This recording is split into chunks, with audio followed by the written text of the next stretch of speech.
Olá, eu sou o Rodrigo Bela Martinez e você está no canal do Contencioso Estratégico. Nosso convidado de hoje é o Dr. Cláudio Antônio Soares Levada. Ele é graduado e mestre pela USP, doutor pela PUC, professor de Direito Civil da pós-graduação da PUC em diversas faculdades. Ele é coordenador do curso de Direito do Centro Universitário Padre Anchieta de Jundiaí, vice-presidente da APA-MAGES, desembargador do Tribunal de Justiça de São Paulo, integra a 34ª Câmara de Direito Privado. Desembargador, muito obrigado pela oportunidade, é uma honra. Eu que agradeço, é uma grande honra poder falar com todo mundo.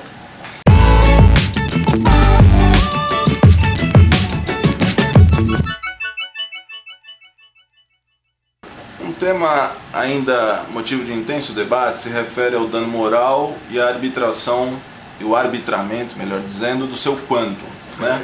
Depois de 30 anos de vigência da nossa Constituição, a gente vê decisões divergentes em relação a esse montante. É possível entender que o STJ ainda está nos devendo parâmetros mais definidos em termos de definição de caráter nacional? Pois ó, quando eu defendi em 1986 a minha dissertação de mestrado, foi exatamente sobre a quantificação do dano moral. Naquela ocasião eu fui bastante criticado, elogiado por alguns, mas criticado por mais gente, porque eu propunha uma tarifação, né? Uma tarifa em relação, não uma tarifa rígida, mas um mínimo e um máximo em relação aos quais deveria gravitar a indenização moral. Bom, até me persuadi com o tempo que realmente amarra, né? Há uma amarra, o juiz ficaria amordaçado, enfim, há muitos argumentos contrários a uma eventual limitação desses valores. Mas, por outro lado, o contraponto disso é justamente essa aleatoriedade em relação aos valores. O que eu tenho notado é que o STJ tem procurado fixar, evidentemente não tarifas, mas certos patamares para situações análogas, para situações semelhantes, né? Algo como de 10 a 20 salários mínimos em situações menos graves, né? E, porém, quando essa gravidade aumenta, aí sim há essa grande disparidade, né? Não é incomum nós termos processos em que se fixa o dano moral para a morte em 100 salários mínimos, equivalente a 100 salários mínimos, e em outras situações semelhantes em 500, 1000 salários mínimos, né? Então é um problema que eu acredito que não será sanado. Eu acredito que ele é próprio da subjetividade desse tipo de aferição, mas o que nós temos que ter, aí acredito que nesse ponto a jurisprudência ela tem procurado estabelecer critérios bem mais concretos, os paradigmas a partir dos quais, os parâmetros a partir dos quais nós temos que partir. Então, circunstâncias do fato, gravidade do fato, consequências, né, também do fato ilícito, e a partir do exame casuístico dessas situações, procurar chegar a um valor determinado, né? Agora, varia demais mesmo, é algo inerente à própria jurisdição, inerente à própria heterogeneidade dos pensamentos de cada juiz ou desembargador. Desembargador, falando agora de uma relação locatícia, né? A lei de locações prevê a ação renovatória. Sim. E ela também exige um prazo mínimo de 5 anos de vigência da locação ou a soma que atinge esse período em contratos ininterruptos, né? E na prática a gente verifica que os locadores costumam não querer que isso se concretize. Normalmente só aceitam assinar 3 anos, 4 anos, ou quando vão renovar costumam dar um tempinho ali para tentar evitar que se configure esse direito e tentar evitar a configuração do direito do locatário ao ponto comercial. Qual que é a sua visão sobre essa situação da vida real e como que a jurisprudência tem enfrentado essa questão? Pois ó, essa questão é muito antiga. Eu me lembro, eu iniciei a minha vida profissional estagiando e por alguns anos, no total de 5 mais ou menos, trabalhando no Pinheiro Neto Advogados, né? E lá nós já tínhamos grandes empresas, né? Grandes empresas, tanto na condição de locadores, como às vezes também na condição de locatárias, né? Como locatárias em shoppings, locatárias enfim, em grandes empreendimentos, né? E que não eram de maneira nenhuma a parte mais fraca, né? Já se tentava burlar a renovatória. Por isso que surgiu a Accessio Temporis. A Accessio Temporis vem a ser justamente a soma que é prevista em lei, né? Hoje que eu falo, desde 91, né? Justamente para evitar o que se fazia na época, que era era apenas um contrato de 5 anos ou mais, faziam-se vários contratos, né, de um ano, para tentar escapar indefinidamente da renovação. Hoje continua havendo esse tipo de tentativa, mas ela acaba sendo fracassada quando se constata a intermitência do próprio contrato. Na medida em que você verifica que o locatário não saiu, não saíram, no caso, né, os locatários não saíram daquele local, daquele imóvel, e apenas houve uma demora deliberada na prorrogação do contrato ou na assinatura do novo contrato, fica evidente a burla. E eu acho que o artigo 47 da 8.245 mata a questão, ao dizer que é nula qualquer tentativa de se frustrar a renovação. É uma questão antiga, uma questão que continua tendo esse tipo de atitude, de conduta, mas que são condutas abusivas que, uma vez bem caracterizada, a jurisprudência tem procurado coibir. Ainda nessa linha, desembargador, o abuso de direito é tido como um ato ilícito pelo nosso ordenamento, mas a sua comprovação nem sempre é fácil, porque é uma figura que trafega ali na fronteira do direito e do não direito, digamos assim, né? Nós que vivemos no país do jeitinho, convivemos com esse tipo de situação. Qual que é a sua visão sobre essa figura interessante do direito e como é que a jurisprudência lida com esse possível abuso? O abuso, eu acho que nós respondemos a essa situação se nós nos posicionarmos junto com a parcela da doutrina e da jurisprudência, que aliás me parece até majoritária, que considera o abuso, como eu considerei inclusive no meu trabalho, nos meus trabalhos de doutoramento, se nós considerarmos o abuso como um ilícito objetivo e não subjetivo. Ou seja, não creio ser necessário que se demonstre culpa ou dolo. Essa demonstração de culpa ou dolo, principalmente o dolo, numa relação, por exemplo, de propriedade, de direito de vizinhança, que possa caracterizar o abuso, ou mesmo contratualmente, é muito difícil a prova. Então, a meu ver, o abuso deve ser caracterizado apenas pelo dano causado e pela comprovação do nexo causal entre a conduta e esse dano. Se nós nos dispusermos a prescindir do dolo e da culpa, fica muito mais fácil a caracterização do abuso. O sujeito que constrói um muro de 3 metros, por exemplo, sem nenhuma necessidade aparente, mas que depois tenta, e com isso causando danos ao seu vizinho, tirando o sol, enfim, causando até uma insalubridade. Depois ele fica muito fácil ele dizer, não, mas isso é uma questão de segurança, eu não pretendia molestar, eu não pretendia causar nenhum dano, enfim, pretende-se ficar fora da doutrina da emulatio, né? O próprio Código Civil usa o termo emulativo, quer dizer, no artigo 1228 do Código Civil fala-se, né, que não se pode ter uma conduta emulativa no uso e gozo da propriedade. Mas se nós ficarmos apenas na conduta emulativa, que é, por definição, dolosa, nós não teremos o alcance pretendido da figura do abuso. Abuso não é ilegalidade. Se nós tivermos estivermos diante de um ato ilegal, eu não preciso do abuso. O abuso ele é aparentemente legal, só que ele se desvia da finalidade social. E na medida em que ele se desvia da finalidade social, basta o desvio. Se eu quiser também comprovar o motivo pelo qual esse desvio ocorreu, provavelmente eu não vou conseguir. Então eu acho que a resposta é: considere-se o abuso como um ilícito objetivo.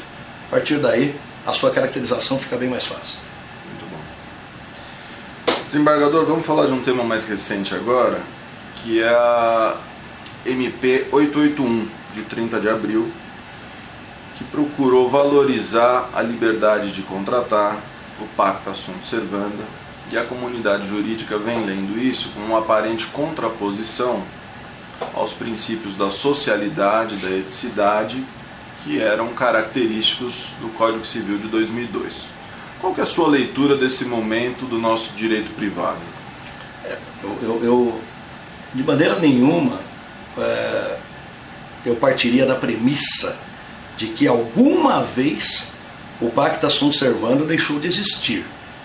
Mesmo no Código atual, que dá tanta importância, relevância para os critérios de eticidade, de socialidade, né? Operacionalidade, levando muito em conta aspectos sociais, aspectos de colaboração entre as partes, lealdade entre as partes. Mesmo assim, o pacta sunt servanda nunca deixou de existir. O que acontece é uma visão, a meu ver, até equivocada, de que o Código Civil seja responsável por amarrar os negócios jurídicos, por evitar uma ampla negociação. Coloca-se muito o Código Civil no chamado custo Brasil, que até mesmo assustaria investidores externos, etc. Claro que sempre com a colaboração, entre aspas, do judiciário, né? Que ao julgar a favor de partes menos favorecidas ou hipossuficientes, e dando um caráter social maior a esses julgamentos, também afastaria investidores privados. Não é a leitura que eu faço. Eu acho que você, na MP, por exemplo, no momento em que ela, MP 881, no momento em que ela diz que a revisão do contrato será excepcional, sempre foi. A revisão do contrato ela não é algo que seja regra. A regra é a intangibilidade do contrato, né? É a sua não modificação. Mas se você estiver diante de situações tais que quebrem a comutatividade contratual, ou seja, o equilíbrio contratual, não vejo como o judiciário possa ser afastado da definição dessa quebra, da definição desse desequilíbrio que se tenha verificado.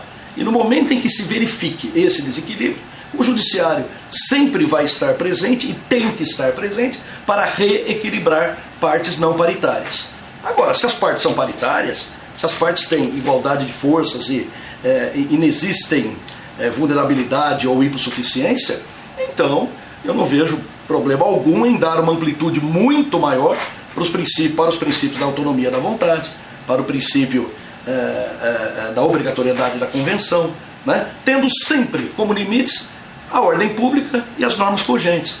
Eu não posso nunca admitir que uma norma cogente seja ferida, seja infringida pela convenção das partes, porque a partir daí eu quebro todo o sistema jurídico brasileiro. Então, perfeito, entendo as questões de política econômica, mas diria até que é muito mais uma norma para inglês ver, ou leia-se, para investidores verem e dizerem: opa, agora as coisas mudaram. A meu ver, essencialmente nada mudou. Desembargador, para a gente fechar então, ainda na linha da MP 881, também houve mudanças no artigo 50 do Código Civil, aparentemente tentando restringir as hipóteses de desconsideração da personalidade jurídica, tentando zelar ali pelos empreendedores que talvez sentissem esse receio se o patrimônio pessoal fosse invadido em algum tipo de problema na condução de suas empresas. O desembargador acha que o judiciário ele cometia excessos ao desconsiderar personalidades? Havia. E com todo o respeito aos meus colegas do direito do trabalho, sempre com todo o respeito, nós víamos muitos excessos, principalmente na área trabalhista. né, era muito comum um despacho inicial, que na verdade se transmudava em decisão já, dizendo cite-se o reclamado, a empresa reclamada, e logo em seguida, parágrafo 1, cite-se, parágrafo 2, na ausência de bens, né, que possam garantir a reclamação, né, imediatamente já se determinava então a penetração no patrimônio dos sócios, né? Chamada, eu gosto muito de uma expressão inglesa, era piercing of the corporate veil, descerramento do véu societário, né? Então já se descerrava o véu societário para se procurar atingir o patrimônio dos sócios. Por certo, isso com realmente um excesso, na medida em que os sócios nem sequer eram ouvidos. Isso terminou, mas terminou com o CPC. O CPC atual criou a figura do incidente de desconsideração de personalidade jurídica. Esse incidente já exige a citação dos sócios que pretensamente estejam agindo de maneira ou fraudulenta ou ruinosa na administração da empresa, da sua empresa, para que eles expliquem, né, e tentem justificar aquela ausência de bens, ou aparente ausência de bens, né, da empresa para garantir uma execução, para garantir, enfim, uma dívida, um débito qualquer. Então, o incidente em si, a meu ver, já foi uma adequada reformulação do Instituto, ou uma leitura melhor do Instituto, justamente para evitar esses excessos. Agora, se nós exigirmos em todas as situações de desconsideração, né, do chamado disregard, se nós exigirmos sempre a caracterização de fraude, aí fica muito difícil, porque nem sempre essa fraude está evidente. Muitas vezes ela pode haver até indícios, mas não uma prova cabal. Então, para mim, sempre será suficiente uma administração ruinosa, ainda que tenha sido por uma culpa grave, né? Uma culpa perto de uma culpa consciente, quase que dolosa, mas não necessariamente o dolo. Para você provar fraude, você vai deixar de lado então os credores. E deixar de lado os credores também não é a melhor situação. Isso num negócio jurídico que é necessariamente bilateral, você não pode tentar proteger apenas um lado, né? O credor tem que ser protegido também. Quando você protege e pensa estar protegendo os sócios das grandes empresas, por outro lado, você tem que ver que pode haver um efeito colateral nefasto em relação aos credores, que podem ser também grandes empresas. Então, é uma leitura míope. É uma leitura míope, e eu acho que o que existe hoje é suficiente. Mais e mais restrições acabarão sendo apenas benéficas a maus pagadores. E sem esquecer que nós temos ainda a desconsideração inversa da personalidade jurídica, na qual a pessoa física desviou os seus bens, né, para o interior da empresa. Isso é muito comum em direito de família, principalmente, né, quando um cônjuge quer prejudicar o outro. E aí como é que fica? Nós vamos dificultar também isso. Você acabaria tendo efeitos colaterais ruins, até mesmo para essas situações, muitas das vezes conjugais, né, muitas das vezes familiares. Então, eu fico com o que está aí hoje e aguardo para ver que tipo de interpretação haverá daqui para frente. Perfeito. Desembargador, foi ótimo, muito obrigado. Eu que agradeço a confiança e que na esperança de que seja útil. Com certeza. Para todos nós do contencioso estratégico. Com certeza. Muito obrigado, doutor Rodrigo. Pessoal, então é isso e até a próxima.